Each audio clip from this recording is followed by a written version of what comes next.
Vamos agora ver, então, o que é que pusemos no cesto, não é? Começámos a fazer o nosso passeio das Pedrinhas, pelo Ribeiro, para atravessar o Ribeiro, e o que é que estamos a pôr no cesto? O que é que pusemos na cesta na aula anterior? Vimos o Hitchcock e a cultura cinematográfica, como o Hitchcock utiliza essa cultura cinematográfica, muitas vezes, eu não digo só, não digo sempre, mas muitas vezes com uma consciência e com uma capacidade de utilizar a iconografia, as imagens da história do cinema, imagens da história da arte, imagens até da cultura popular, imagens, sons, melodia, pronto. Não é? Mas agora estamos a falar, vimos as imagens, pensámos mais as imagens. De utilizar essas imagens, veremos algumas dessas imagens precisamente na questão da mão que pede ajuda depois quando chegarmos ao fim, quando chegarmos ao Psycho, que é o último filme sobre o qual nos vamos debruçar, e portanto esse tipo de o casting, a maneira como ele utilizava a Eva Marissen e o Cary Grant, na minha opinião, e vimos as vanguardas cinematográficas. Eu acho que é muito interessante comparar o início da intriga internacional com o Berlim Sinfonia de uma Grande Cidade, do Ruttmann, porque isso permite depois fazer, como vimos na aula anterior, até aprofundar algumas coisas e utilizar isso como pista. Pronto. Vimos também a importância do nomear e indicar, o tal indicar dítico, não é? O tal indicar como que apontar com o dedo, não é? Vimos isso, como ele corria atrás do nome, não é? O Hitchcock faz isso no genérico, ele vai fazer isso ao longo do filme, e o filme acaba com o nome também, não é? Suba lá, Senhora Thornhill, não é? E, portanto, ele tornou a Eve na Senhora Thornhill. Pronto. É muito interessante, eu chamo a atenção dentro desta questão, não vamos ver agora, mas vamos ver ao longo da sessão, eu chamo a atenção para a maneira como se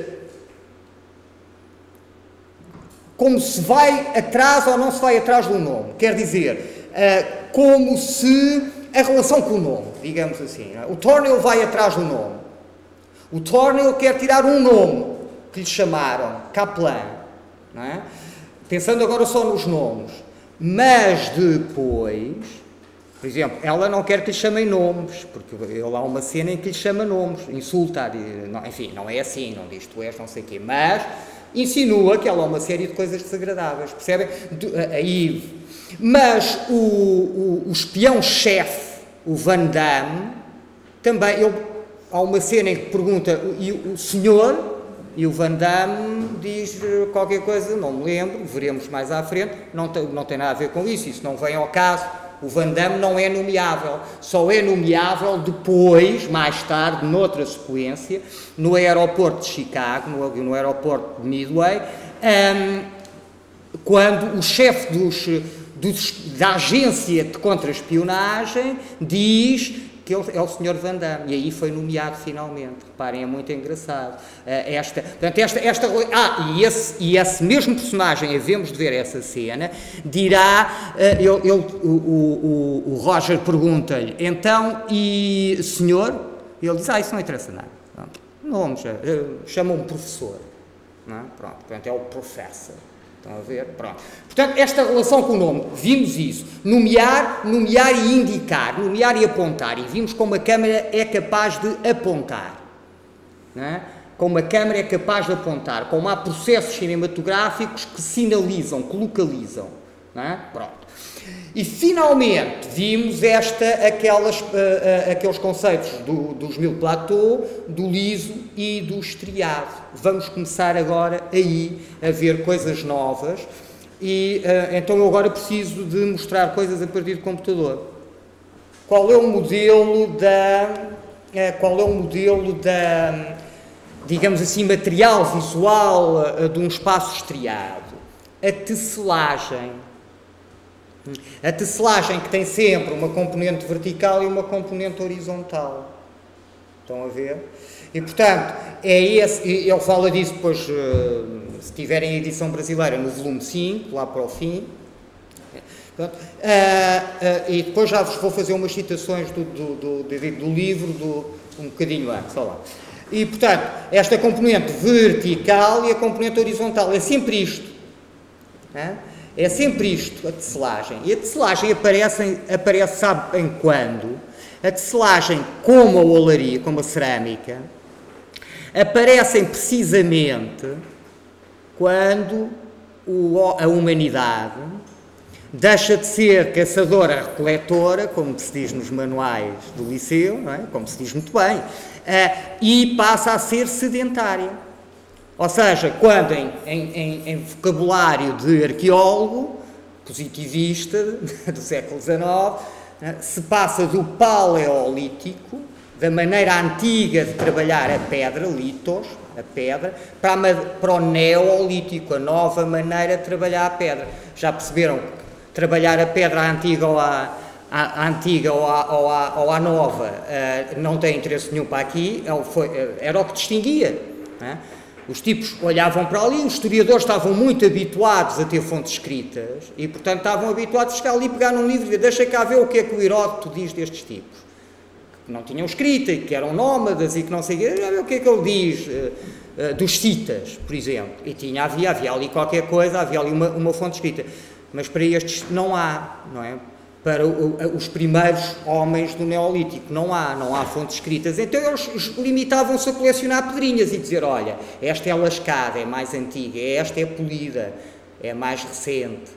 O paleolítico, o neolítico. É no neolítico, ou seja, o que é relevante no neolítico não é tanto a pedra. O que é relevante no neolítico é quando é a altura em que a humanidade começa, muito lentamente, não é? E com uma geografia que não é também imediata, não é? Portanto, eles não se tornam sedentários de um dia para o outro, nómadas sedentários, vão se sedentarizando. E também não acontece no mundo todo, onde havia seres humanos, não é? Portanto, há uma cronologia, podemos estabelecer ali, sei lá, pelo 10.000 anos, não é, de início dessa sedentarização, e portanto é isto. Ora, há uma coisa muito interessante nisso, é que nós também podemos dizer uma coisa sobre o Neolítico. Podemos dizer que o Neolítico é uma espécie de início do imperialismo, se quisermos ser muito exagerados. Porquê? Porque o homem do Paleolítico vivia do que a terra lhe dava. Quando dava e se dava. E quando já não havia, ia procurar noutro sítio. Por isso é que era nómada. Não é? Mais ou menos, com territórios maiores, menores. Vamos discutir agora pormenores técnicos, não interessa nada. Mas a visão geral é esta. Ora, aquilo que é de alguma maneira uma economia que parece uma economia completamente predatória, destrutiva, é destrutiva em muito pequena escala. Não é? O que é que acontece para o homem ser nómada? O homem torna-se agricultor e começa a cultivar um território. Apropria-se. Ora, o que quer dizer cultivar-se, o que quer dizer ser agricultor, quer dizer que tem que ter um território que é dele, de uma maneira muito mais forte do que para um nómada, que poderá, quando muito, ser senhor de algumas coisas, de alguns locais, ou enfim, achar que ali caça ele e de alguns caminhos, de alguns trajetos. Bom, mas, agora, reparem, se eu cultivo aqui uns cereais, que não têm nada a ver com os cereais que conhecemos hoje, não é? Mas, se eu cultivar aqui uns cereais, uma variedade qualquer antiga de trigo, não é? Primeiro aquilo é meu, não é? Porque, são lá, um tipo dá só trabalho de andar a cavar, não é? A pôr as sementes, não sei o quê, e depois o que é que faz? Vai-se embora, não é? E vêm os outros a seguir e vão lá buscar o produto do trabalho deles? Não, não é? Mas, portanto, o território é meu, a colheita é minha e a partir daí eu preciso de aguardar cestos, púcaros, não é? Estão a ver cerâmica, cestas, não é?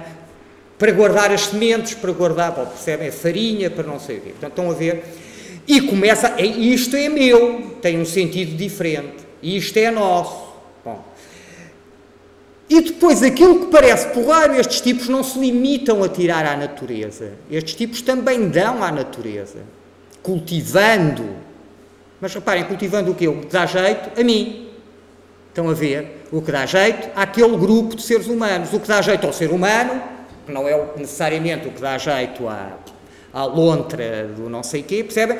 E o que me dá jeito até ao meu grupo humano. Então, e começa então uma utilização instrumentalizadora da natureza pelo homem. Eu diria, queremos encontrar o início de uma espécie de atitude imperialista, não é? Até podemos dizer isso, se calhar um bocadinho pela rama, se calhar um bocadinho apatetado, mas há qualquer coisa que vale a pena reter nessa patetice. Primeira coisa. Segunda coisa, o outro modelo. Qual é o outro modelo? O outro modelo é o modelo do feltro. Eu mostro uma figura muito particular nesta história do feltro. Não sou eu, pois não. O que é isto? Aí lá fora. Nesta história do feltro, que é o Joseph Beuys. O Joseph Beuys tem como veem, ele começou a fazer isto nos anos 50, em 58, e foi-se fazendo até 85, não é? Que será a altura da fotografia desta instalação. Eu não vos vou falar de instalações, não vos vou falar muito do Beuys, mas vou-vos dizer uma coisa do Beuys. O Beuys tem um mito fundador, tem um mito originário, que aliás é contrariado por testemunhas, e não vale a pena agora estarmos a dizer se o Beuys era um bocado mitómano ou não, se exagerou ou não exagerou, mas é uma espécie de mito fundador para o Beuys, biográfico, e que o torna um personagem em si mesmo. Por exemplo, quando vimos quem esteve na autorrepresentação, o que lembrar-se-á, não sei bem, enfim, lembrar-se-á já é de uma pretensão extraordinária, mas poderá lembrar-se que eu disse que o Beuys, ele próprio era uma espécie de personagem, que se prolongava até em determinados objetos, como da sua roupa, o seu famoso chapéu, não é? Uma espécie de Buster Keaton da arte do pós-guerra. Mas o Joseph Beuys tem muito isto é outro elemento do seu arsenal artístico, o feltro, rolos de feltro com tubos metálicos dentro, rolos de feltro com espadas de samurai, não é? Ou com um bocado de metal, que ele chama espada de samurai, estão a ver? Ou o feltro, por exemplo, aqui no I like America and America likes me, uma coisa que ele faz numa galeria de Nova Iorque, onde ele convive durante alguns dias e noites com um lobo verdadeiro. E o lobo cheira, ou o lobo não sei o quê, ele está ali, ora aquilo é uma tenda, ora aquilo é não sei o quê, ora bom, uma defesa contra o lobo, qualquer coisa que transforma o Beuys num hominídeo monstruoso, pronto. Há filmes disto, encontra-se na internet com facilidade. Bom, mas o que me interessa agora é muito simples, é o feltro. O feltro é um modelo material visual dos mille plateaux para o espaço liso. O feltro dos nómadas. Em que nómadas é que os mille plateaux estão a pensar? Também é preciso dizer isto. É que os nómadas em que os mille plateaux estão a pensar, e eu quero fazer aqui um parênteses só para dizer isto. O Deleuze e o Guattari não vão muito à bola, mal, acho eu, bem, também acho, mas não vão muito à bola com, digamos assim, um olhar da história. Por exemplo, o Foucault é quase um historiador. O Deleuze e o Guattari não... Aliás, de alguma maneira, não são muito sequer, digamos, fenomenológicos, não têm uma atenção muito de ver se aquilo bate certo com a realidade, se quiserem. Mas fazem algumas referências históricas, dizem, um historiador não sei o quê disse isto, está... em quem é que normalmente eles pensam, quem é que normalmente eles nomeiam quando nomeiam nómadas? Não são os nómadas do Paleolítico Superior, eu acho que já disse isto aqui. São os nómadas de quando já há sedentários. São os nómadas de quando já há Estado. E que nómadas são os nómadas da mitologia pessoal dos Mil Platô? Os mesmos do que o Sr. Joseph Beuys. Os tártaros. No caso dos nómadas do Sr. Joseph Beuys, são até uns tártaros especiais, particulares, que vivem na Crimeia. Qual é o mito originário do Beuys? Ele era alemão, era e continua a ser, mas, portanto, foi para a guerra, para a Segunda Guerra Mundial, e foi do lado dos alemães. E, portanto, andou em tripulações de bombardeiros para aí desde 1942. E, para aí em 44, isto pode não estar muito certo, mas é por aí, é batido na Crimeia, sobre a Crimeia. É o único sobrevivente, e a história do Beuys qual é? Eu espatifei-me todo, deixei um rasto na neve, é uma coisa que ele usa muito, esse trilho também é uma das coisas que ele vai. E depois foram os tártaros que me salvaram a vida. E como é que me salvaram a vida? Enrolando-me em cobertores de feltro, que têm uma energia particular, que transmitem energia. Foi essa energia que me salvou, que captam energia, que fazem energia. Bom, e criar ali e isto é sempre, estão a ver, repetido e repetido de uma maneira e de outra, utilizado e reutilizado. E ligado sobretudo a essa ideia da energia. Estão a ver, portanto, aí paramos e não vamos mais atrás do Sr. Beuys, mas temos esta coisa do feltro. E o feltro associado aos nómadas da Crimeia, aos tártaros, que também são os nómadas, não necessariamente dos da Crimeia, do Deleuze e do Guattari. Estão a ver? Portanto, cá está o modelo visual do espaço liso para o Deleuze e para o Guattari. Outra coisa que eu queria dizer a propósito disto, e que aliás é referido pelo Deleuze e o Guattari nos Mil Platô, é o Mondrian. E até é referido como eu vou referir aqui, enfim, entre outras coisas. O que se diz no Mil Platô, basicamente, é que, bom, é por isso que o Mondrian não precisa da diagonal. E depois entram para lá num discurso, depois entra lá pelas altas ciências, por umas geometrias, muito coisa, que aliás eu duvido que eles percebam, aliás, muito bem, mas tiram dali umas coisas giras. Bom, o que é que acontece no Mondrian? O Mondrian tem uma polémica célebre.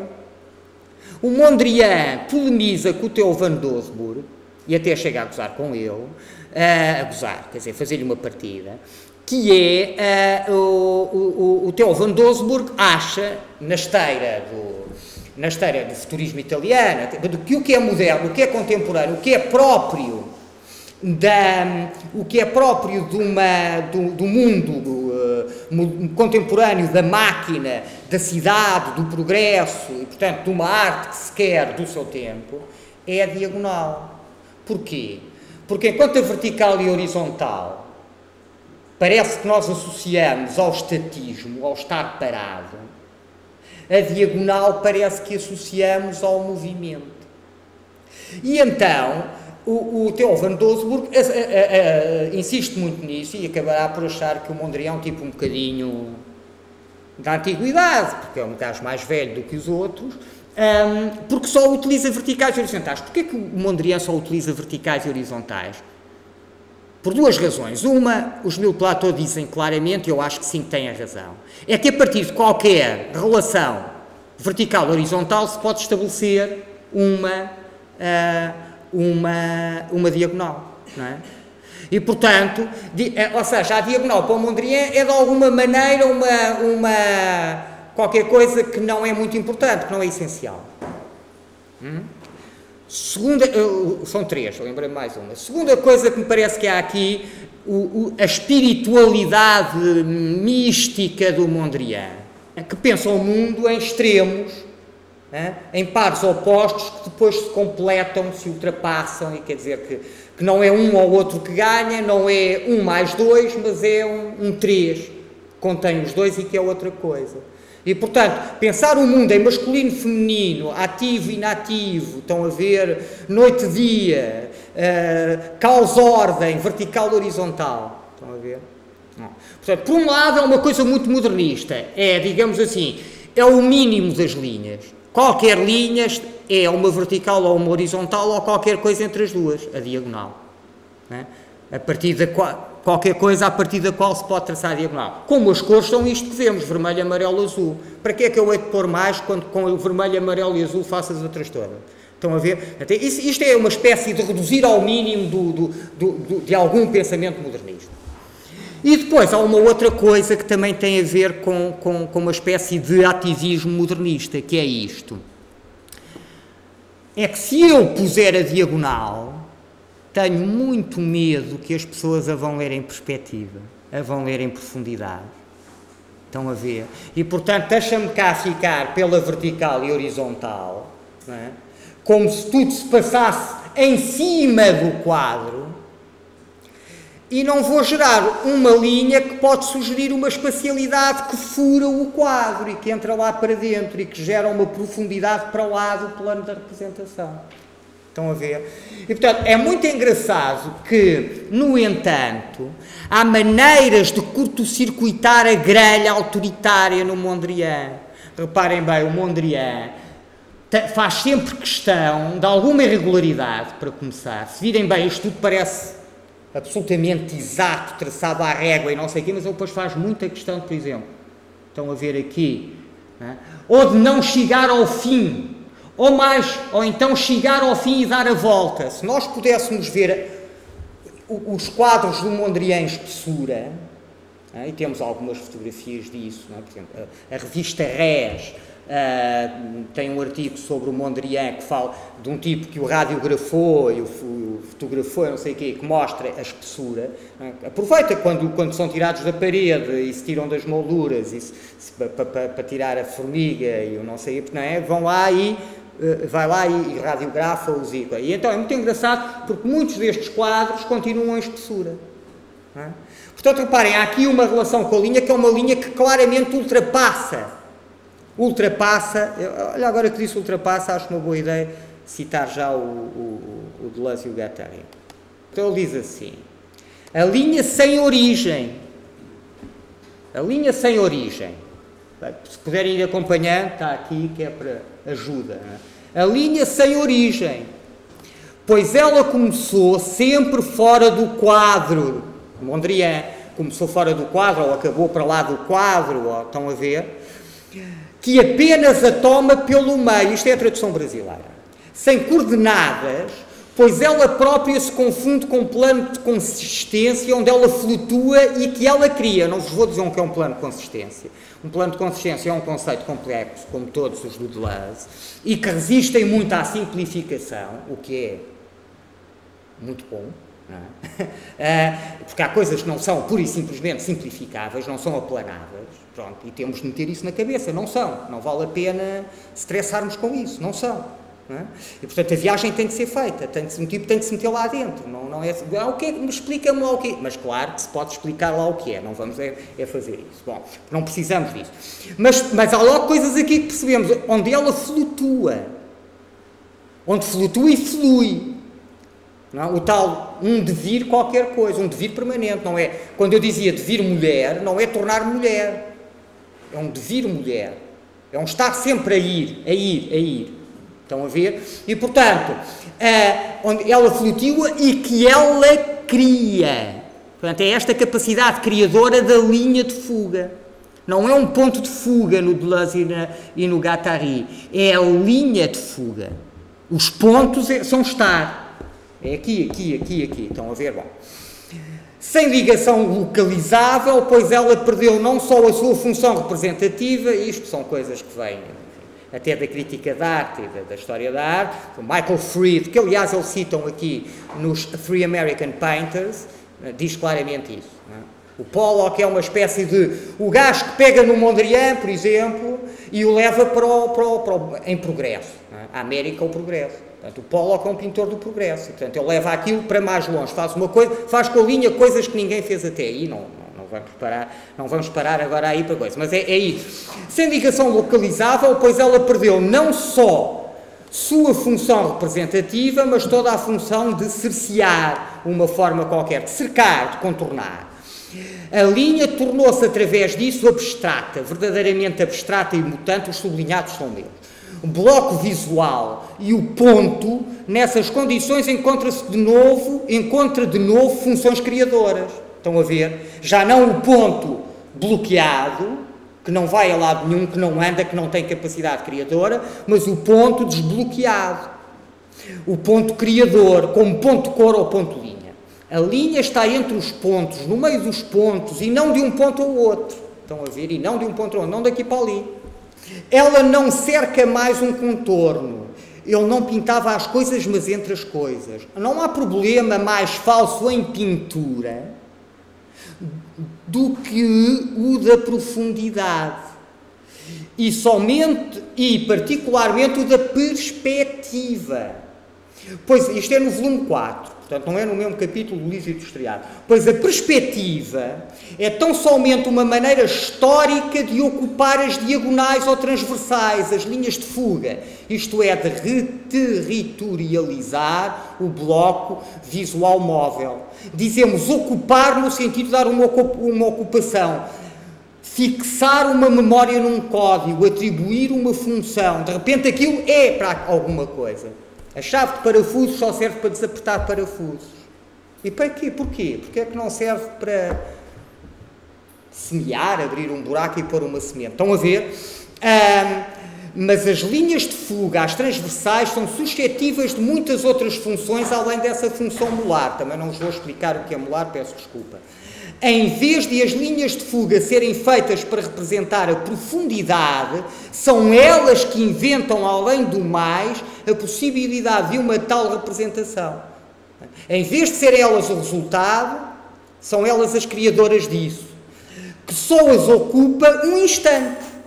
Em tal momento, no momento dado, não é? Neste ou naquele momento, a perspectiva e até a profundidade são a territorialização das linhas de fuga que, sozinhas, criavam a pintura, levando-a mais longe. A perspectiva dita central, especialmente a tal do Renascimento a que eu me estou aqui a referir, portanto, especialmente a perspectiva do Renascimento, precipita num buraco negro pontual, num ponto, que suga, num tom, que se apropria de, que agarra, os buracos negros vários do Cycle, lembram-se? Lembram-se de eu ter falado, eu lembro-me que não mostrei o Cycle, mas vocês também se lembram que não mostrei, mas vou mostrar, ok? Portanto, dinâmica, tal dinâmica que é necessária. A dita central, especialmente, precipita num buraco negro pontual a multiplicidade das fugas e o dinamismo das linhas. É verdade que, inversamente, os problemas de perspectiva desencadearam todo um pululamento de linhas criadoras, todo um afrouxamento de blocos visuais, etc, etc. Ou seja, há problemas de perspectiva que também podem ser criadores e não paralisadores. Também podem ser lisos, não estriados, se quiserem voltar à metáfora do liso e do estriado. E aqui vemos outra coisa, porque o Mondrian foi importante e que eu já vos alertei, é que na intriga internacional, precisamente, o Solbas, ou o Solbas e o Hitchcock, ou o Hitchcock, não sabemos, mas o Solbas, no genérico, o que é que ele faz? O que ele faz é usar as linhas verticais e horizontais como o Mondrian, como o Walter Ruttmann, mas em diagonal, em escorço, sugerindo um espaço, ou seja, estas linhas não são paralelas nem à horizontal, nem à vertical do plano do quadro. E, portanto, é como se entrassem por ele dentro. Estão a ver? E depois o ocupam todo. Não é? Aqui ainda podemos dizer o que dizemos do Mondrian, são irregulares, não são todas iguais, parece um bocado aleatório, depois vemos não, que fazem uma grelha perfeitamente definida e perfeitamente repetida. Não é? Há ali uma espécie de módulo que o Mies van der Rohe repete ao longo do Seagram Building. Estão a ver? Bom, e portanto, que o prende, que o estria, se quiserem. E mais, esse estriamento, ficamos logo a saber, é o da perspectiva. E não o da negação da perspectiva, como no Mondrian, ou como mesmo no Ruttmann, das primeiras animações abstratas e daquele bocadinho que vimos do início do Berlim. Bom, e também é o da viagem, isto também é o espaço da viagem. Viagem naquele sentido que eu tive o cuidado de dizer ontem e que não vou estar sempre a ter esse cuidado. E, portanto, é o espaço da viagem. Pronto, vou só dizer mais uma vez, pelo menos uma vez por aula, não importa. Da viagem que já tem estradas, os caminhos que existem antes de caminhar, não é? Parafraseando os peregrinos de Santiago, não é? Os caminhos que já existem e que a gente se limita a seguir, o desenrolar da passadeira, estão a ver? E é muito engraçado, até porque, eu espero não me esquecer, mas esquecer é fácil encontrarem isso na net e irem ver. No fim da intriga internacional, não vou agora estar a pôr para vermos o fim, há uma coisa muito simples de explicar e que vocês podem visualizar na vossa cabeça e depois podem lá ver se eu me esquecer. Gostaria de não. É que North by Northwest está escrito com horizontais e verticais. A vertical tem uma seta que aponta para cima, a outra tem uma seta que aponta para a esquerda. A esquerda, não é? Se a gente estiver, estando a olhar para o ecrã, a nossa esquerda, não é? Era como se o cima é o norte, então a nossa esquerda é o tal oeste, o tal ocidente, do North by Northwest, o tal norte por noroeste, do título inglês. Não é? E, portanto, tem logo ali um sentido de coordenadas e de viagem porque aponta. Não é? Bom, e, aliás, existem também alguns cartazes do filme, etc, etc. Portanto, claramente essa coisa. E que está muito ligada, portanto, a este viajar. É muito engraçado como as transportadoras aéreas sempre gostaram muito de linhas e de setas e de grelhas, e até de grelhas sobre o planisfério, como, por exemplo, IATA é qualquer coisa, é uma associação, Associação Internacional de Transportes Aéreos. É? E, portanto, estão a ver como é o símbolo, é um planisfério, ou seja, um planisfério é o quê? Uma esfera espalmada, uma esfera plana. É? Eu já vou falar da esfera a partir do Sloterdijk. E, portanto, é uma esfera, não é? Portanto, que prende à volta daquela grelha todo o planeta. É? E que indica medidas, e que indica posições, e que indica rotas, e a partir da qual se constroem rotas de viajar. A esfera. É? Cá está a esfera. O Sloterdijk utiliza este exemplo e diz uma coisa que é sabida na história da arte há muito tempo, é que perdidas aquelas esferas de que os historiadores nos falavam,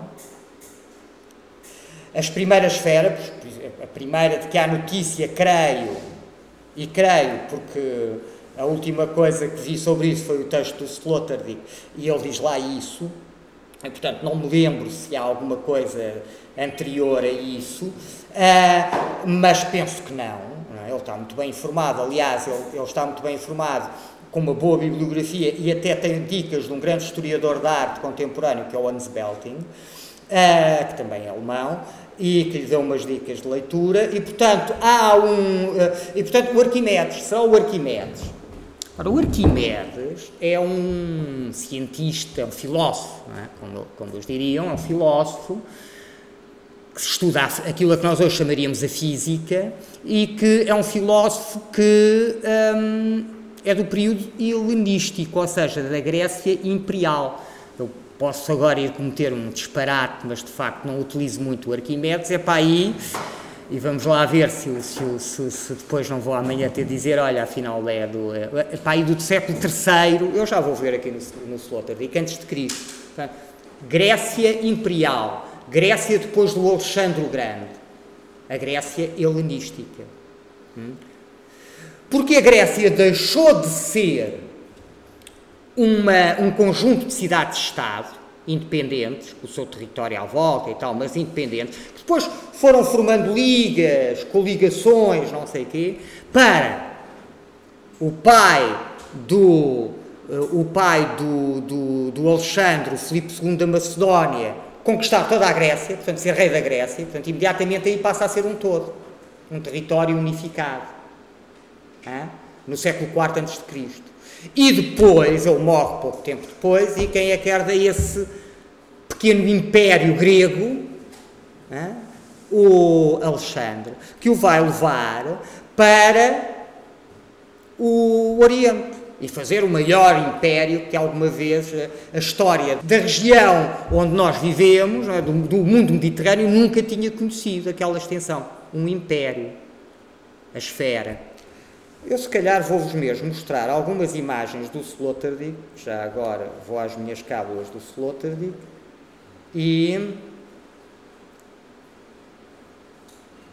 século III a.C. Vou aqui, se me derem um bocadinho, procurar umas imagens que ele mostra. Estão a ver? Uma esfera debaixo do pé do imperador. Estão a ver? É muito engraçado. É muito engraçado porque há claramente aqui também um movimento de laicização primeiro, depois de politização. A esfera é o todo dos filósofos, é o todo ordenado, que quer dizer ordem e unidade. E essa unidade tem em primeiro lugar, e é uma coisa que vem pelo menos do Platão, e essa unidade tem basicamente um modelo celeste, de harmonia celeste.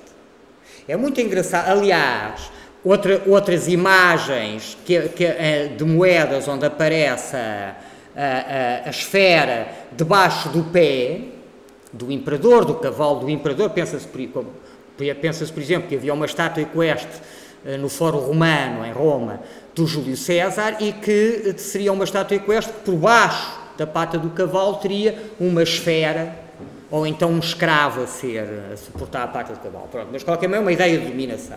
Provavelmente uma esfera. Mas outra figura que aparece com a esfera debaixo do pé é a Nike, a que dá origem aos ténis Nike, dos americanos. A Nike, a deusa Nike, é a deusa da vitória. E, portanto, a deusa alada, como por exemplo a Vitória de Samotrácia, que está no Louvre, a deusa alada, a deusa da vitória, a deusa da conquista, nomeadamente, da vitória guerreira. Estão a ver? A que tem, é o outro tipo de coisa que aparece. Depois passa para os imperadores.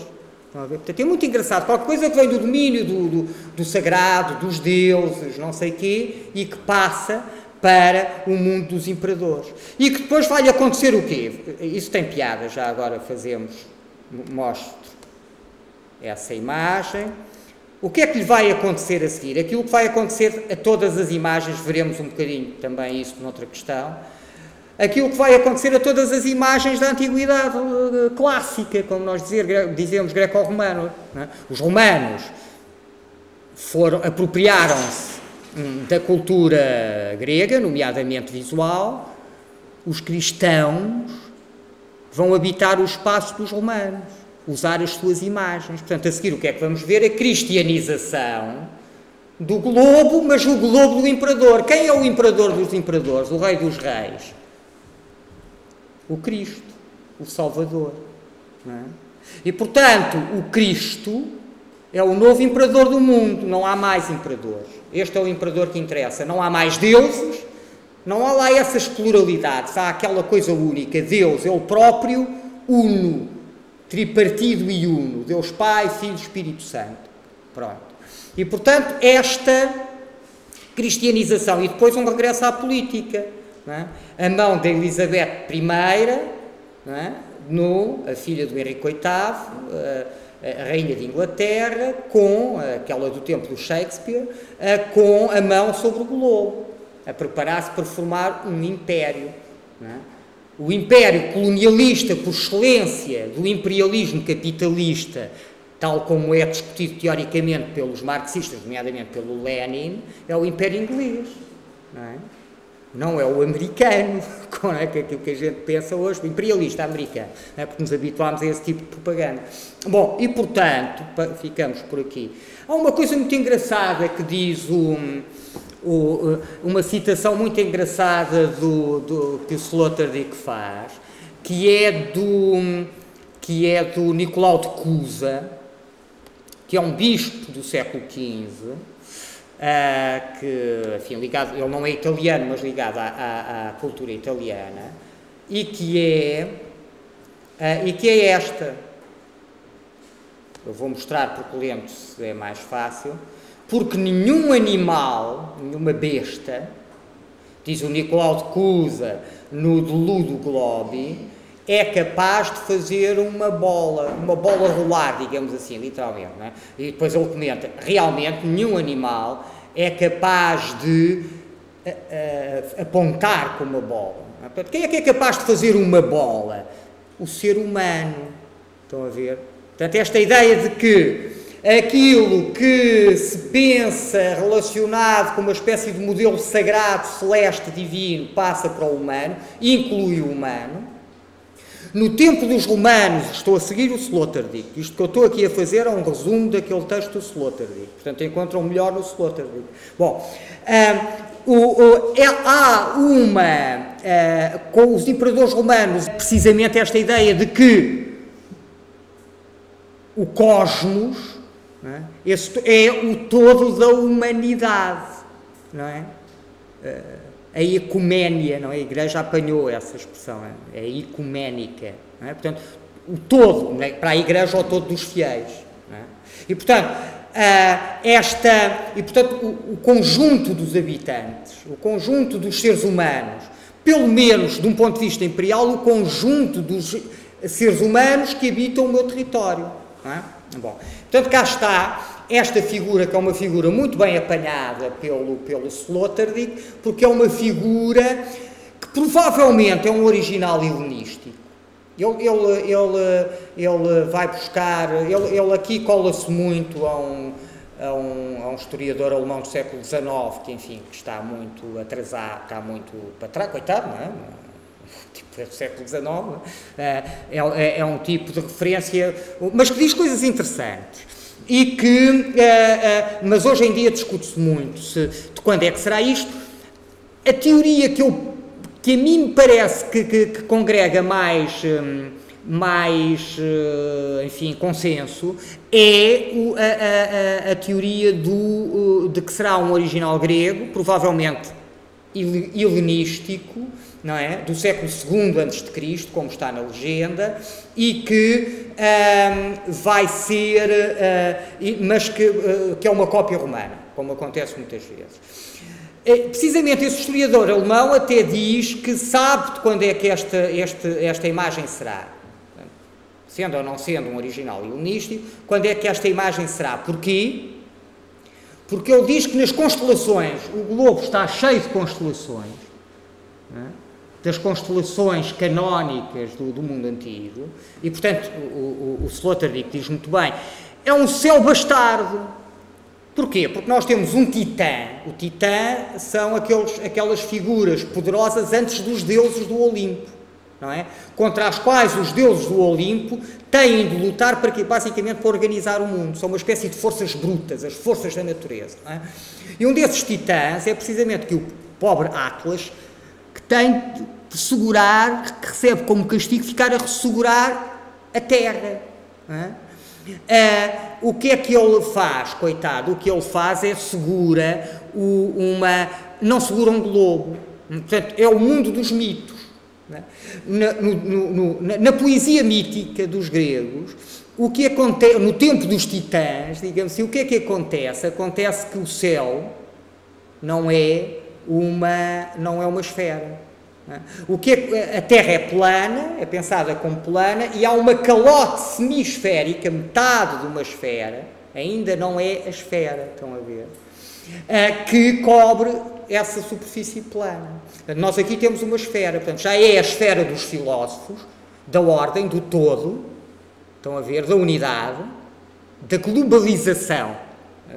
Então, de alguma maneira, eu estou a dizer isto aqui, E por isso eu dizia ao Sloterdijk, apesar de não ter o aparato teórico que a mim me parece muito interessante, como eu dizia na bibliografia, no comentário da bibliografia, né, apesar de ser um tipo que raramente me interessa, apanha muito bem aqui uma outra maneira de olhar a globalização que tem muita piada, não é? E que nos traz coisas interessantes. E, portanto, globalização é isto, é o globo. Não é?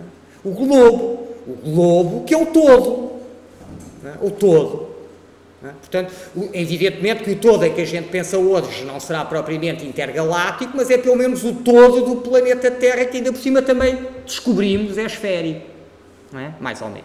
Bom, e portanto, e depois tem aqui, portanto, esta coisa da astrologia, é? E o historiador alemão diz, do século XIX, diz assim, eu já percebi o que é que se passa aqui, porque está aqui a constelação do trono, isto quer dizer, isto deve ter sido feito na altura em que o Augusto sobe ao trono como imperador, e como imperador a solo, sozinho, não é? Porque ele começa por governar com Marco António, o tal da Cleópatra, não é? No Egito, e depois torna-se imperador sozinho. Vence o Marco António. Primeiro os dois vencem os inimigos do Júlio César, que queria ser imperador e mataram-no para não ser. Não é? E depois o Augusto vence o Marco António e torna-se o imperador. Aliás, imperator é uma coisa que vem dos poderes, é complicadíssimo, não vou chatear com isso, mas é uma coisa que vem dos poderes militares. Não é? Bom, e portanto,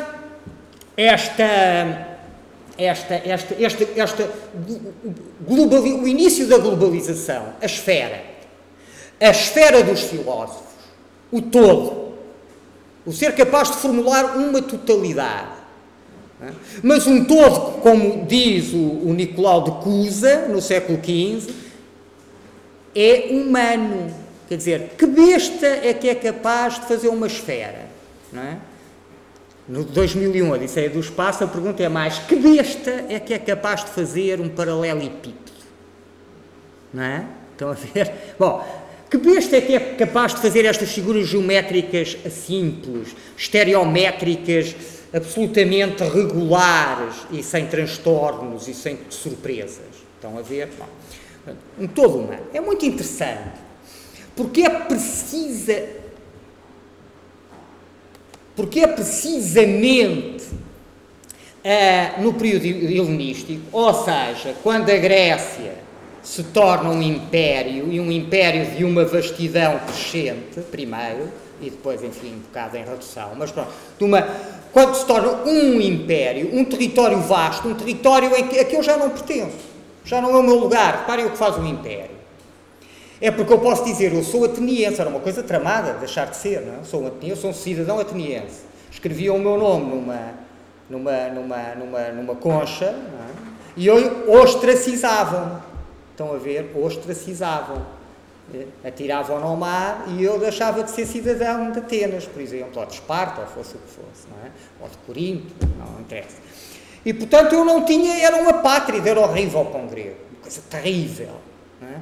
E, portanto, o que acontece é que, mas eu aí tenho a minha cidade, eu sou de Atenas, eu sou cidadão de Atenas, é muito engraçado isso. E mantém-se durante muito tempo, é muito interessante, não vos vou levar para aí.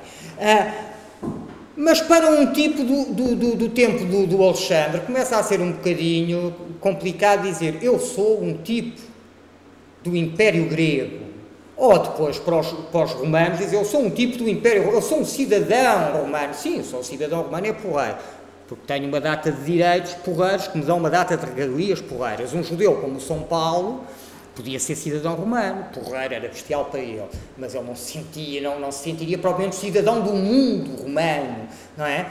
Como é que um tipo se pode sentir relacionado com esse território que ele não conhece, que ele não percebe, que ele não consegue limitar, que ele não consegue representar na sua cabeça, de que ele não se consegue apropriar sentimentalmente, não é? Estou a ver, com essa vastidão, com essa complexidade burocrática, administrativa, como é que se faz isso? Bom, e é precisamente nessa, e para além, evidentemente, o Império do Alexandre não se conseguiu aos beijinhos, não é?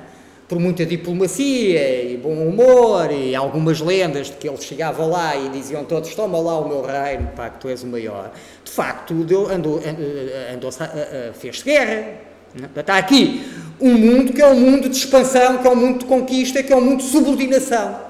Mas também há aqui uma coisa que já está na esfera dos filósofos, é um mundo de organização, que eu organizo, que se organiza para mim, se quiserem, começando agora a restringir o âmbito deste organizar. Portanto, primeiro é só organizar, isso já está na esfera. Mas o que nós agora estamos a ver é que eu organizo para mim. O que é que isto que estamos a ver tem a ver com imperialismo, tem a ver com perspectiva? Isto nem sequer é assim lá muito perspético. É perspético porque fura o plano, vê-se através de, vê-se para lá de, como dizia o Dürer, mas nem sequer nos convence muito. A maneira como isto tudo é feito em altura, parece mais que esta casa está aqui a voar, como a da Dorothy. Lá vou outra vez para o Feiticeiro de Oz. Como a da Dorothy no Feiticeiro de Oz, e que vai cair em cima do pobre do velhote com o boi. Mas não, está lá ao fundo. Não é? Há uma série de técnicas interessantes aqui que dizem essa ideia de profundidade e que não tem só a ver com geometria, tem a ver com isto, depois, por exemplo, nós hoje chamaríamos de perspectiva atmosférica, que é a maneira como o que está perto de nós é muito nítido e até tem relevo, até vem para cá, e o que está muito longe é apenas riscado, portanto já não é tão nítido. É o que a atmosfera faz. Nós não vemos só mais pequenos, vemos também menos nítido e mais esbranquiçado. É por aí que os flamencos no século XV vão, mais do que pela teimosia da perspectiva linear de ponto de fuga único, como os italianos. O Jan van Eyck, que domina muito bem a perspectiva, de que já vamos falar de ponto de fuga único italiano, nem sempre... Nós olhamos e aquilo parece que vai tudo certo, mas depois fomos lá ver... Às vezes ele não faz ponto de fuga único, faz eixos de fuga, por exemplo. Não vou agora chatear-vos com isso, mas percebem? Ou seja, o que é que interessa reter daqui? Ficar muito preocupado, que eu não sei o que é um eixo de fuga, não. Pensar assim, o Jan van Eyck, que faz aqueles espaços especialmente verosímeis, especialmente convincentes, que parecem tão modernos, tão profundos, tão perspéticos como os do Masaccio, seu contemporâneo. Bom, nem sempre utiliza a receita italiana da perspectiva de ponto de fuga único. Estão a ver? Pronto. E, portanto, é isso que tem de guardar no cestinho. E, portanto, qual é o interesse disto? É o cenário. E depois já vamos ao cenário na intriga internacional para não fazermos ping-pong e perdemos mais tempo. Já vamos ao cenário. Agora, não é? Nota mental. O cenário na intriga. O que é que acontece no cenário na intriga? Eu vou-vos dar exemplos, depois vamos ver. O que é que acontece no cenário da intriga? O cenário, às vezes, eu já aflorei esta questão, o cenário, às vezes, tem uma importância de primeiro plano. Aquilo que está no fundo, ou seja, quem é que age? Quem é que parece que faz a história? Não é? E, sobretudo, numa visão heroica, não sei. Quem aparece? Os atores, não é? Aqueles que agem, os atores, não é? Quem é que faz a história? A geologia, as montanhas, isso é Cézanne. Quem é que faz a história? Os atores, os homens que fazem, que acontecem, que rebentam com a montanha, que furam o túnel, que não sei o quê, não é isto? Pronto. Agora, nós vamos ver que muitas vezes encontramos aqui os homens apatetados, já vimos que Cary Grant é um homem apatentado, basicamente, infantil apatentado. Vemos ali o Cary Grant muito apatetado, muito armado em galaró, com a Eva Maricém e tal, não é? E lá atrás da janelinha aparece a polícia. E o tipo não nota, e quem lhe vai dizer é a Yves, vai dizer, olha, estão a andar, estão a ver. A Câmara já viu, nós provavelmente não demos atenção, a Câmara viu, onde é que acontece? No primeiro plano, não no plano de fundo, onde é que acontece? Nos atores, na história propriamente, naquela conversa, na ação, no diálogo? Não, no cenário, acontece no cenário, estão a ver. Ora, o cenário também tem importância perspética, porque uma coisa traz a outra e a outra traz uma coisa. Quer dizer, o cenário traz a perspectiva, traz o cenário traz a perspectiva. Estão a ver? O interesse pela profundidade leva a um interesse pelo que está no plano de fundo. E o que está no plano de fundo é o cenário, digamos assim. E, portanto, o que acontece é que se vai desenvolver... O que é que eu estou a dizer? Estou a dizer isto. Parece-vos que o cenário aqui é muito importante. Não, mas já há perspectiva. Não é? Reparem como a cadeira está desenhada. Reparem nos ombros, sobretudo, em escorço. Os ombros estão em escorço. Este foge para aqui, este foge para aqui. Portanto, temos aqui uma linha uma linha assim e uma linha assim.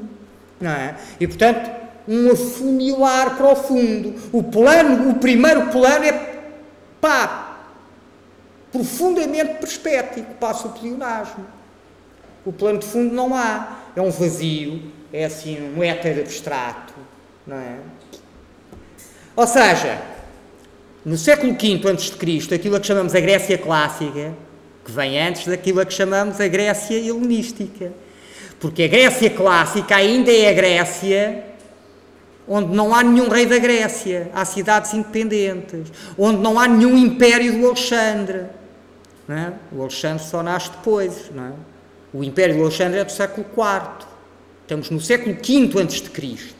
E reparem, e no princípiozinho, percebem? Fim de um, início do outro, fim do sexto, início do quinto. Estamos aqui à volta de, e a perspectiva é uma ideia importante. É, aliás, uma ideia que distingue, entre outras, a imagem egípcia que está, de uma maneira, não quer dizer que não tenha às vezes representações que poderão ser lidas tridimensionalmente, mas são muito raras. Portanto, eu ia dizer, e vou agora acabar esse pensamento, os egípcios estão-se bem a borrifar para a perspectiva.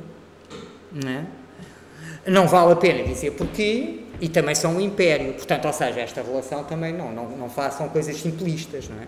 O modelo de império, até para os romanos, se calhar, é o modelo imperial egípcio. Não é? E, portanto, quer dizer, aquela coisa do Júlio César ter ido ao Egito e a Cleópatra mandava naquilo e até mandava sozinha se não fosse o chato do irmão e não sei o quê, é mais uma pedrinha para o cestinho do Júlio César levar para casa com a ideia de império. Não é? E, portanto, ao ver o Egito, mas o Egito, a arte do Egito, que também é uma arte de propaganda política, é uma coisa muito engraçada, se vocês forem aos templos, a Luxor, aos tempos dessa altura, não é? A Luxor, por exemplo, ou a Karnak, esse tipo de templos, não é? O que é que vocês veem nas fachadas, quando chegam ao templo? Veem carros de combate a esmigalhar inimigos, não é? Veem armas de guerra, era como, não é? Como se vocês agora, nós fôssemos a uma igreja evangelista e tivessem amigos não, F-40, não é? Uma coisa assim, não é? Qualquer coisa, bem, enfim, caças americanos nas paredes e a gente, eles estavam interessados em dizer-nos assim, calma aí, tu não te metas comigo que eu sou muito mau. Não é? E depois parece que a ideia que me dá sempre nos egípcios é que são os tipos fixes e que nem gostavam nada de guerra e que nem sequer estavam muito naquela, mas faziam cara de maus para não os chatearem. Mas pronto, isso é uma ideia cá minha, não interessa estar a perder tempo com ela. E portanto, o que eu quero dizer é, não simplifiquem, mas tenham em atenção isto. É que as imagens dos gregos, de uma maneira geral, não falam de guerras e de fazer cara de mal. Falam da vida eterna. Falam da vida depois da morte. E, portanto, não é o espaço das três dimensões em que vivemos. Não é o espaço do tempo, não é o mundo nem do tempo nem do espaço. Estão a ver? É um mundo fora do tempo e do espaço. Portanto, por aí, simplificando muito e tal, mas podemos apanhar outras coisas para contrabalançar. Então, estes gajos são um império e não. Pronto. Ok? E a perspectiva para eles é, já vamos ver uma coisa egípcia, não tem interesse nenhum, mas para os gregos tem e ainda não são um império, por outras razões também, agora não vale a pena estar aí por aí. Mas reparem, o cenário não lhes interessa muito, é uma perspectiva de primeiro plano, é qualquer coisa que precisamente nos tira do mundo abstrato, puramente atemporal e espacial para um espaço parecido connosco. Com gente que está no tempo e no espaço, mas não assim num tempo e num espaço muito particulares, porque a gente chega aqui e queria dizer, sim, mas que tempo, que espaço? Bem, quer dizer, estão na rua, estão em casa, nem isso percebemos, não é? Já viram bem? Nem percebemos, estão em casa, estão na rua, não sabemos. Portanto, quanto mais estão em Esparta ou estão em Corinto, não é? Bom, evidente que aqui é uma obra atenesa. A mesma coisa no mundo, é o mundo helenístico, que vai descobrir esta componente de alguma maneira esférica, que vai violar aquele código de que para este lado, para aqui, meu, do observador para ali, para lá da pedra, o plano de representação, que não é pintura desta vez, é teu da imagem. Portanto, para lá da pedra é da imagem, para cá da pedra é meu, do observador. E o que é que faz este tipo? Ele é a imagem, não é? E atira-nos com a mão para a frente. Ou seja, podemos dizer, armados em críticos de arte do século XIX para cá, invade o espaço do espectador. Estão a ver? A mão do cycle, que eu imagino que a maior parte de vocês tenha na cabeça, que sai das cortinas do chuveiro, vamos vê-la fazer a mesma coisa. Ao mesmo tempo, começa a ser um espaço esférico, pelo menos cilíndrico, que pode girar a toda a volta. O que é que eu quero dizer com isto? Reparem o contrário, um tipo que levanta o braço. Antes da Grécia clássica, e o tipo levanta o braço, e vocês já estão, mas isto é mais uma coisa que devemos ignorar, ou o tipo está mesmo só a curto-circuitar? Mas levanta o braço para o lado. Faz assim, e portanto não viola o plano de representação. Para aqui é meu, para aí é teu. Não é? Eu faço assim e estou no teu. Eu faço assim e estou no meu. Não é? E portanto, quando encontrarem movimentos destes, não é tiro certo. Mas é muito provável que estejam na escultura helenística, não é? Na tal Grécia do século IV para cá, quarto, terceiro, segundo, não é? Porque estamos antes de Cristo e, portanto, contamos ao contrário. Bom, outra questão que me parece interessante a terem em conta é que, precisamente, esta tendência muito pouco para o concreto, mesmo da Grécia helenística. A Grécia helenística, não vamos estudar isso, eu referi isso quando falei aqui da autorrepresentação, mas também assim de passagem. Mas, por exemplo, o que é que nós temos aqui? Temos aqui uma luta que se passa no mundo divino, que se passa no mundo dos mitos, não se passa no tempo da história. Mas porquê? Era um monumento que queria fazer o quê? Que queria comemorar a vitória do rei de Pérgamo sobre uns tipos que não eram mitológicos, não eram criaturas mitológicas, não eram monstros, não eram titãs, não eram amazonas, eram os tais celtas que invadiram Pérgamo. Estão a ver? Bom, e portanto que passaram por ali, que os chatearam, que os ameaçaram, que lhes fizeram medo. A gente olha para aqui e não vê cá celta nenhum, não é? E, portanto, o mundo grego não é muito um mundo mesmo no seu momento de maior concreto, aqui e agora, aquele indivíduo em particular, mesmo no mais próximo disso, tem sempre um contrapeso abstrato muito maior do que os romanos. Quando nós vemos a coluna de Trajano, nós percebemos, vê-se bem, não vê bom, percebemos logo que táticas guerreiras é que eles usam, que tipo de paisagem é que têm, onde é que podem estar, como são os inimigos. Não é? Aqui estão nas margens do Danúbio a lutar com um povo lá da Europa Central. Estão a ver? E, portanto, é muito a coluna de Trajano, os romanos. Estão a ver? Este gosto pelo mundo concreto, do aqui e agora, da minha conquista, da minha história. Também já disse isto na autorrepresentação. É que se a ostracização, o ser expulso da cidade, o perder a cidadania é a coisa pior que se pode fazer a um grego, pelo menos a um grego da época clássica, a pior coisa que se pode fazer ao romano é aquilo que eles chamavam de danatio memoria. A danação da memória é apagá-lo da história. Estão a ver, do tempo e do espaço. Este gajo nunca existiu. Não é este gajo não tem cidade, este gajo não tem comunidade, é este gajo não tem tempo, este gajo não tem espaço. Este gajo apagou-se. A mulher que existiu 2 vezes e que de facto nunca existiu. Aqui, o danado que nunca existiu. Estão a ver? E portanto, estão a ver o interesse para a imagem e para este tipo de imagem e para este tipo de coisas que se pede à imagem, porque uma imagem deve ser sempre vista em relação com aquilo que se lhe pede. Percebem? Por isso é pateta estar a olhar para a arte egípcia e dizer, que porcaria, então os gajos não sabiam fazer isso com os homens com os pés virados para a frente. Porque é que eles têm 2 pés esquerdos? Se virem bem, os egípcios têm sempre o polegar, o dedão, como dizem os brasileiros, para o lado de cá, para o lado do observador. Ora, nós, se pusermos um pé à frente do outro, não é? De um lado temos o dedão, mas do outro pé não temos dedão nenhum, temos o mindinho do pé, não é? Então, porquê é que aqueles palermas põem 2 pés esquerdos? Não, aqueles palermas não são nada palermas, estão a pedir outra coisa à imagem, que não tem a ver com o tempo e com o espaço, não é? Que não tem a ver com esse tipo de preocupações de fazer uma imagem que seja claramente parecida com aquilo que nós vemos no dia-a-dia, porque eles não estão a falar do dia-a-dia, estão a falar da eternidade, simplificando muito.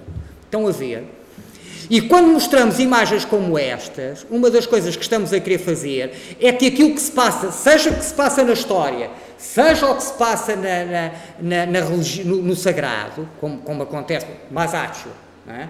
Eu já vos disse, já vos vou mostrar essa imagem, tem uma trindade, tem um Cristo na cruz que funciona como uma trindade. Bom, não é história, é a história do eterno, é verdade, não é? Mas que é tratada como se tivesse a acontecer, percebem? No tempo e no espaço, numa cidade italiana qualquer, percebe? Portanto, posso dizer bem. Tá? Portanto, é aquilo que o Frank Castell, lembram-se que eu disse que tinha interesse, é aquilo que o Frank Castell chama a heresia ocidental, noutro texto, chama a heresia ocidental.